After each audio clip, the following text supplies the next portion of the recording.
True story. I wasn't going to buy this until I heard it on the EntreLeadership podcast. Hey, everybody, it's Ben the Coin Geek.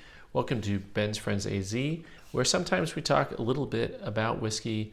Let's call this one of our Friday Rye Day, because this is a finished rye put out by True Story. And True Story, I wasn't going to buy this bottle. I saw it before, and I didn't like the look of the bottle. And I was completely passing just based on that alone. I don't know if they have these things like Cerakoted or what that's called. You can see that it's glass, but it's got some type of a coating to it. Don't think it's actually called paint, not sure. So this brand is from the Henderson family. So this is a new project by Wes Henderson and his boys. For those of you who don't know, Wes Henderson founded Angel's Envy, did very well with it, sold it, and has moved on now to this because he loves the industry and he's in it. His dad famously worked for Woodford Reserve and Jack Daniels and Gentleman Jack. Both he and his father are in the Whiskey Hall of Fame, which is a thing. We can all dream, right? So interestingly enough, the photos of these bottles look fantastic online, but in person, I just was like, what is this? This is weird. I got it because I was listening to a podcast called the EntreLeadership podcast. And the EntreLeadership podcast is a Dave Ramsey podcast. And for those of you who don't know Dave Ramsey, that's okay. EntreLeadership is a good podcast to listen to. It's business related. And so he has Wes Anderson on. Henderson, thank you. I'm turning this into like movie guys or something. Wes Henderson on, and they're talking about the history of the family stuff, the legacy, the Angel Envy, and then they're talking about their current project, which is True Story, and that's their brand name. This is a rye. They have a black bottle for their bourbon, which is also finished. They do not have, how would I put this? They don't have any of their own stuff yet. Is that how that works? Right? This is a finished rye, so they're sourcing the rye to start with, and they're finishing this.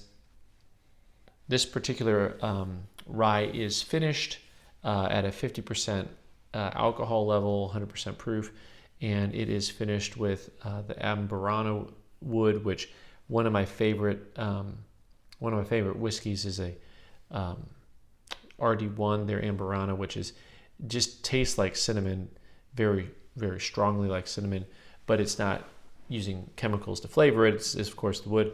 So these are finished in Amburana and sherry. And I said, okay, I'm going to try it. So according to some of the things on the interweb, these guys are blended ryes that are in the 6 to 8 year range. And we're going to take a sip here and see what we're getting ourselves into.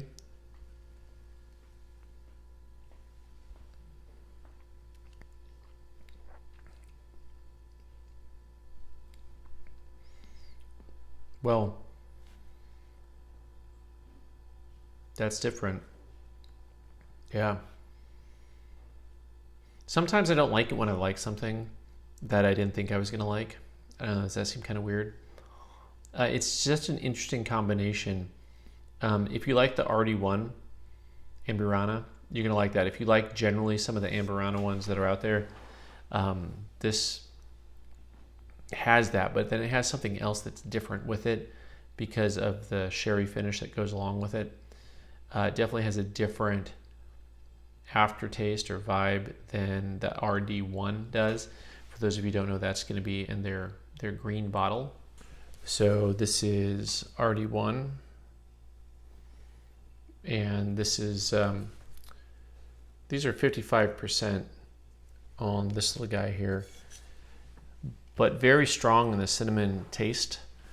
This also has a very strong cinnamon taste to it. I'm probably going to throw a little bit over ice just to get a little bit of that sense if it's different. I can't even say, see, people write songs and they ruin words. I drink my whiskey neat, something I can't even say anymore because there's songs. Unbelievable.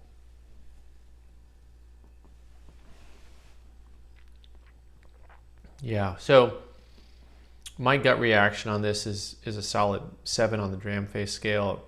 Very good stuff. I'd have to sit on it a little bit to get it to something special. I'm still trying to figure out for myself exactly how to make that scale work.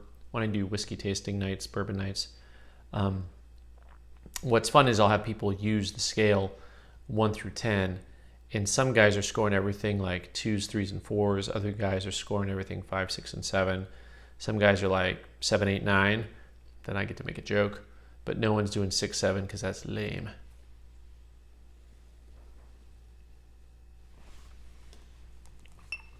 If you ever watch the tasting shows, food tasting shows, and you notice that the judges keep going back for more, it's probably a pretty good sign. I'm going to go ahead and throw the rest of this over ice here. I know that might be a sin for some of you, and some of you only like it over ice, so I thought maybe I'll let it chill for a little bit here and see what it's like. Yeah, so it's a bottle that retails at $75. That was the other reason when I saw it, I was like, what is this finished rye at $75 that I don't need to try? But of course, since I do it for you guys, I'll take one for the team. And, that way it's okay. That's my logic, and I'm sticking to it.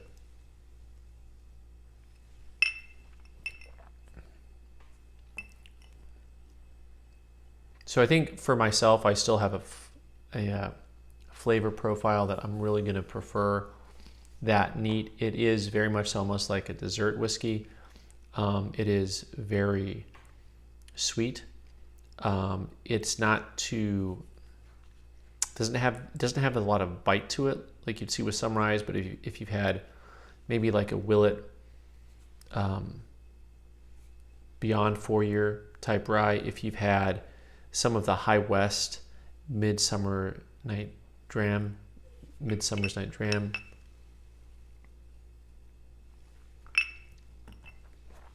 you're going to get a little bit of that same. If you like those flavor profiles, you're going to like this. So I hate being so wrong right away. True story. The namesake, it was a fun little interview because the namesake, he talks about just how, when you're sitting around drinking whiskey with people, it's just nothing but story. So the concept around all of their marketing has to do with that concept of, just hanging out, spending time with family, just sitting at the chair. He talks a little bit about being with customers. He's doing like bottle signings and stuff, and he's sitting there. And that's just kind of like a reoccurring theme of the true story theme of stuff. So some of you, if you don't like anything finished, what can I say? If you're very much so a traditionalist when it comes to bourbon, not your thing. But if you like things that have a nice finish to it, if you like this stuff, you're gonna like this stuff. Probably not too far off the price point. As I'm trying to remember, this is a pretty pricey bottle in the 70 range. This is about the same. And overall, let me know if you guys have experienced this yet or not. If you've seen this and you thought, this is weird because of the bottle and the marketing, this is probably one of the first times I've not bought a bottle because I didn't like it visually. I bought plenty of bottles because I thought the bottle looked cool. I mean, that's kind of just, that's good marketing. And then here it is, though. Once you put it against the black one, their photos on their website, they have the bourbon in the black bottle with the white words. That looks really nice with them next to each other. But putting this with all my other bottles, it's going to look just kind of strange. But anyways, I'm definitely going at least 7 out of 10 on this guy. Might move into the 8 out of 10. I haven't really figured out my scale yet. If I can go halves, I'm definitely going 7.5. 3/4, 7.75. But I'm not going to 8 just yet. So, true story. All right, guys, if you've experienced this whiskey, go ahead and make comments down below if you liked it or not. Leave your reviews. And as always, thanks for being here. I'm going to be reviewing whiskey on this channel. So if you like that stuff, consider subscribing. All right. Cheers.